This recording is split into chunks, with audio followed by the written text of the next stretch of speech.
biz davam edək. Mən istəyirəm vaxt itirmədən qonağımızı dəvət edim. Belə ki, bizim qonağımız Lor Hospitaldan dəvət alıb və eşitmə mərkəzinin rəhbəri, pediatr, audioloq İlahi xanım Aslanovadır. Doktor, buyurun, xoş gəlmişsiniz. Sizin ötən çıxışınızdan sonra bizə çox belə müraciətlər oldu. İndi də tamaşaçılarımız bizə zəng edə bilərlər 012 404 31 15 nömrəsində və başlayaq. Eşitmə azlığı. Bəli, bugün mövzu olaraq sırf eşitmə azlığının növləri haqqında istəyirəm məlumat verin. Ümumiyyətlə, eşitmə duyğusu bilirsiniz, insan üçün nə qədər vacib bir duyğu orqanıdır, eşitmə orqanı və eşitmə azlığının dərəcələri sırf yanaşı, həm də növlərini mən bugün məlumat vermək istərdim. Eşitmə azlığının növləri patoloji prosesin yerləşmə lokalizasiyasına asılı olaraq, yəni yerləşmə yerinə asılı olaraq konduktiv eşitmə azlığı, sensorinevral tip eşitmə azlığı, qarışıq tip eşitmə azlığı və bu mərkəzi tip eşitmə azlığına bölünür. Konduktiv eşitmə azlığı dedikdə nə nəzərdə tutulur? Bu zaman səsin xarici və orta qulaqdan daxili qulağa ötürülməsində azlıq baş verir və müxtəlif amillərdən baş verə bilər. Əgər xarici qulaq patologiyalarına nəzər salsa, xarici qulağın atreziyaları var. Yəni anadan gəlmə olaraq xarici qulaq olmur. Sonra xarici qulaq keçəcəyinin atreziyaları, xarici qulaq keçəcəyində olan infeksion proseslər, otomikoz, xarici qulaqda yad cismin, qulaq keçəcəyində yad cisminin olması, sonra tıxac, bütün bunlar deməli səsin daxili qulağa ötürməsinə maneçilik yaradaraq eşitmə azlığının, konduktiv eşitmə azlığının yaranmasına səbəb olar. Uşaqlara daha çox hansı rast gəlinir? Uşaqlarda tez-tez təsadüf olur. Məsələn, anadan gəlmə olaraq xarici qulaq keçəcəyin atreziyası, yəni xarici qulaq keçəcəyi tamamilə inkişafdan qalmış olur. Belə uşaqlarda biz mütləq cərrahi müdaxilə etmək üçün öncə bu tərəfdə eşitmənin olub-olmadığını aydınlaşdırmaq və müxtəlif müayinələr həyata keçirməyə məsləhət görürük.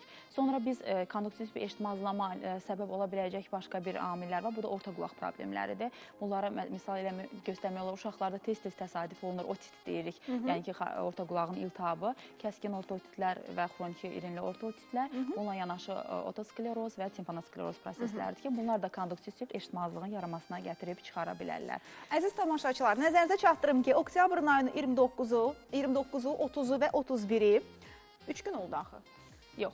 29-u bir də 31-i. 29-u və 31-i. Bazar günə düşdüyü üçün ara günü. 29-u və 31-i 2 gün Lur Hospitalda 6-7 yaşlı 1-ci sinif şagirdlərinə audiometriya müayinəsi ödənişsiz olacaq. Əvvəlcədən qeydiyyatda yazılmaq və gələrkən uşağın doğum haqqında şəhadətnaməsini unutmayın.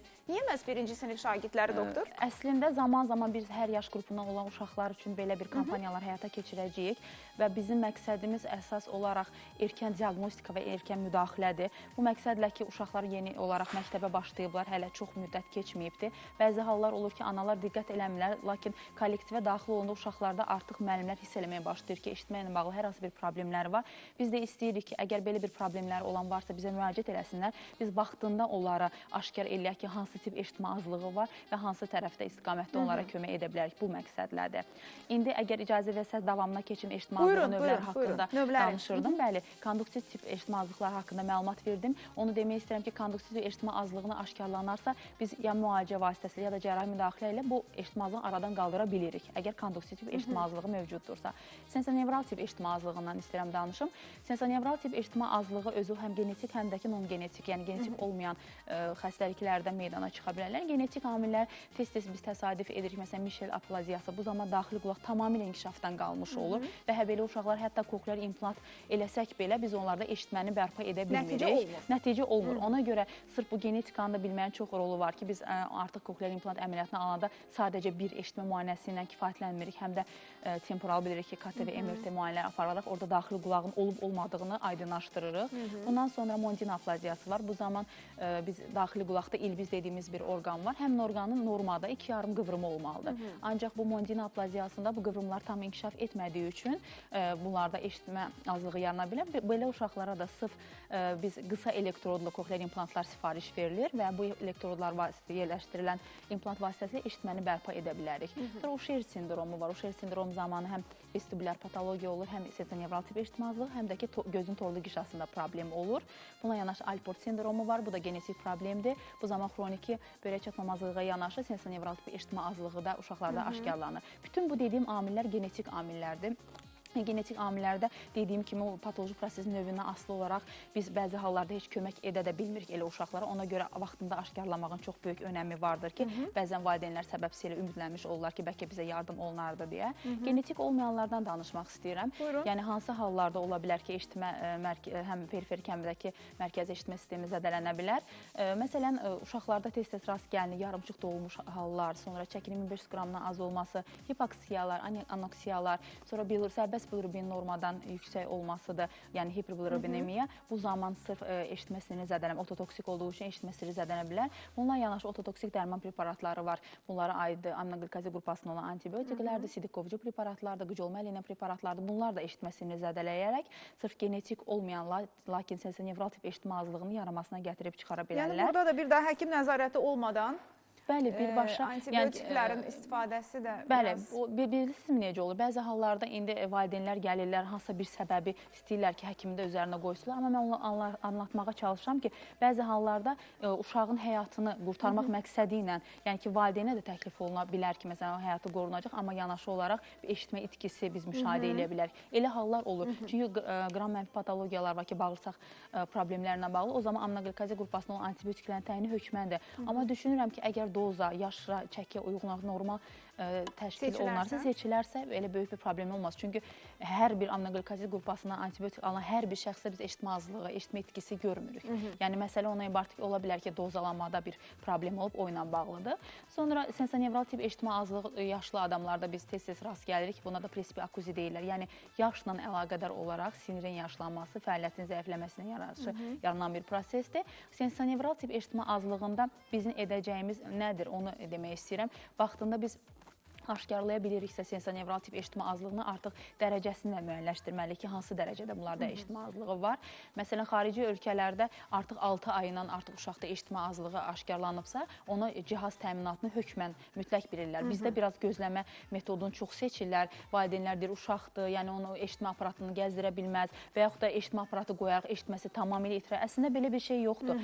Əgər uşaqda doğrudan eşitmə azlığı varsa və yaxud da ki, eşitmə itkisi tamamilə varsa, eşitmə aparatı ilə təmin olmaq hökməndir. Çünki eşitmə sinirinin işləməsi üçün mütləq səs qıcıqlarının qəbul olunması və onun ötürücülüyünün təmin olunması üçün eşitmə aparatı çox böyük önəm daşıyır. Bu eşitmə aparatı sadəcə belə deyək ki, bir müddətlikmi taxılır, yoxsa ömürlükmü? Yox, onu valideynlər də bizə sual verirlər. Əgər eşitmə azlığı varsa, bu ömürlük taxılmalıdır. Çünki dediyim kimi, əgər sensionevral tip eşitmə azlığıdırsa, burada zədələnmə geri dönən bir proses deyil. Eşitmə aparatının funksiyası isə səsi gücləndirib, eşitmə sinirinə ötürməkdən ibarətdir. Daha keyfiyyətli eşitmə təmin etmək. Daha keyfiyyətli eşitməni təmin edir və onlara kömək məqsədi ilə o təqdim olunur. Bəzən valideynlər elə bilirlər ki, yəni eşitmə aparatı təyin olunacaq, sonra bir müddətdən sonra uşaq ondan azad ola bilər. Amma belə deyil. Yəni ki, eşitmənin, orada zədələnmənin dediyim kimi sinir mənşəli olduğu üçün onun geri dönməz prosesdir və eşitmə aparatını taxmaq ömürlük olacaq olar. Yəni bəzən də olur ki, deyək ki, uşaq az eşidirdi, eşitmə aparatı normal eşidir, sonra çıxarıldıqdan sonra yenidən artıq o əsl eşitmənin nə olduğunu bildiyi üçün o eşitmə azlığı onu biraz daha narahat edir və valideyn deyir ki, eşitmə aparatı taxdıq, daha da azaldı eşitməsi. Bəli, bu əslində çox yanlış bir fikirdir. Biz hətta məsələn 6, 7, 8 ayında belə uşaqlarda aşkarlayırıqsa eşitmə cihazını iki tərəfli taxmağı məsləhət görürük. Çünki bilirik ki, Allah Taala tərəfindən bizə iki tərəfli eşitmə, binaural eşitmə təqdim olunub və səsin yön təyinində bilirik ki, iki eşitmə mərkəzimiz var da, yəni onun ikisinin birgə fəaliyyəti zamanı səsin anlanması, laterizasiyası, lokalizasiyası məqsədi ilə mütləq iki tərəfli eşitmə aparatını taxmaq məqsədə uyğun sayılır.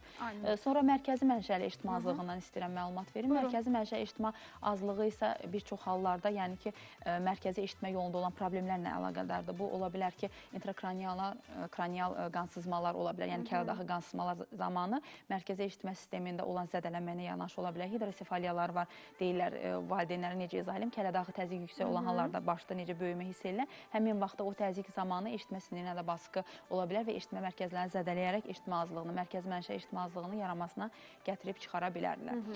Sadaladım bu hallar içərisində, yəni konduktiv eşitmə azlığını aşkarladıqda biz daha çox sevinirik ki, yəni bizə heç olmasa yardım etmək kimi. Mən onu soruşacaqdım ki, hansı, biz həmişə eşitmə azlığı varsa bir sual var ki, hansı daha pisdir, hansı daha təhlükəlidir, hansı bizim həyat keyfiyyətimizə daha çox təsir edir? Əslində eşitmə azlığı istənilən halda yaxşı və xoşa gələn bir hal deyil. Ancaq konduktiv eşitmə azlığının olması, yəni bizə kömək etmək baxımından yardım elədiyi üçün onu aşkarlamağımız daha bizi mutlu eləyir.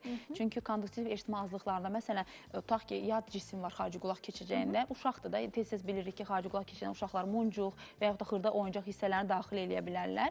O, orada qala bilər və yaxud da bəzən paxlalı bitkiləri daxil edirlər, sudan o şişir, xarici qulaq keçəcəyini tamamilə qapıya bilir. Belə olan hallarda hava keçiriciyi pozulduğu üçün bunlarda eşitmə azlığı yaranır və onu oradan azad etdikdən sonra həmin eşitməni bərpa etmək mümkün olur. Bununla yanaşı olaraq tez-tez probka deyirlər də, tıxac. Bax, o da xarici qulaq keçəcəyini tutarsa eşitmə azlığının yaranmasına gətirib çıxara bilər. İstənilən halda bir mütəxəssis Mütləq mütəxəssis müayinəsi. Və bir tamaşaçımız yazıb, salam Tuğ xanım, oğlumun 5 yaşı var, çağıranda gec cavab verir, televizora da daha yaxınlaşaraq dinləyir. Eşitmə azlığı ola bilərmi?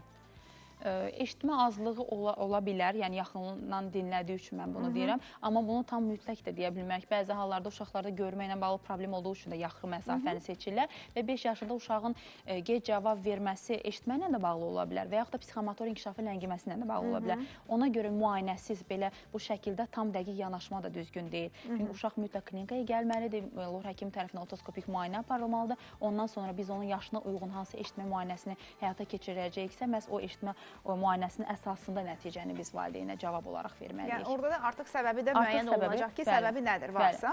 Və əziz tamaşaçılar, sizin diqqətinizə çatdırım. Oktyabr ayının 29-u və 31-i 2 gün olmaqla Lor Hospitalda 6-7 yaşlı 1-ci sinif şagirdlərinə audiometriya müayinəsi ödənişsiz olacaq. Əvvəlcədən qeydiyyata yazılmaq və gələrkən uşağın doğum haqqında şəhadətnaməsini gətirməyi unutmayın. Bu da Lor Hospitalın növbəti təşəbbüsüdür və bizim son bir dəqiqəmiz var. Mən istəyərdim. Mən bir funksional eşitmə azlıqları haqqında da məlumat vermək istəyirəm. Bu funksional eşitmə azlıqlarında bəzən yəni pasiyent deməyim, yəni bizə yaxınlaşan şəxs ya bilərəkdən, ya da ki, psixoloji problemi olduğu üçün eşitmədiyini iddia eləyir. Yəni ki, əslində onlarda heç bir patoloji proses aşkarlamır. Ona görə funksional deyirlər. Çünki orada orqanik dəyişkənlik müşahidə olunmur. Belə şəxslərin müayinəsi üçün biz subyektiv müayinə metodundan istifadə edə bilmirik. Sadəcə obyektiv müayinə metodları, akustik emisyon və bera testi eləməklə biz onların bir növ yalanını ortaya çıxarda bilərik. Yəni, hətta insan ola bilər ki, gəlsin yalanı desin, eşitmirəm. Çox olub bizdə belə hallar. Subyektiv müayinədə aldada bilir. bilir. Amma bir yerdə məncə onlar... Aldada bilir, amma obyektiv müayinədən sonra artıq boyuna qoyub yola salmaq mümkündür. Yəni, boyuna qoyub ki, sən eşidirsən. Normal eşitmə var. Aydındır, təşəkkür edirəm. İşiniz çətindir. Təbii ki, amma məncə real düşünmək lazımdır və gerçəkçi olmaq lazımdır hər mövzuda da. Yəni, həkim də ən azından bu işin məktəbini keçib və sizdən daha çox bilir. Aldatmaq lazım deyil həkimi. Sadəcə dəqiq diaqnoz mümkündür və bunun üçün də Lor Hospital var. Doktor, təşəkkür edirəm studiyamıza gəldiyiniz üçün və belə maraqlı mövzuda bizi maarifləndirdiniz üçün. Siz isə ekranlardan ayrılmırsınız, çünki biz ürək problemlərindən danışacağıq. Görək ürəyimiz nə üçün ağrıyır? Çünki bu məsələdə də bəzən aldadıcı məqamlar olur ki, kimisə sevgidən ağrıyır deyir, kimisə başqa səbəbdən ağrıyır deyir. Görək əslində ürəyimizin ritmi niyə pozulur?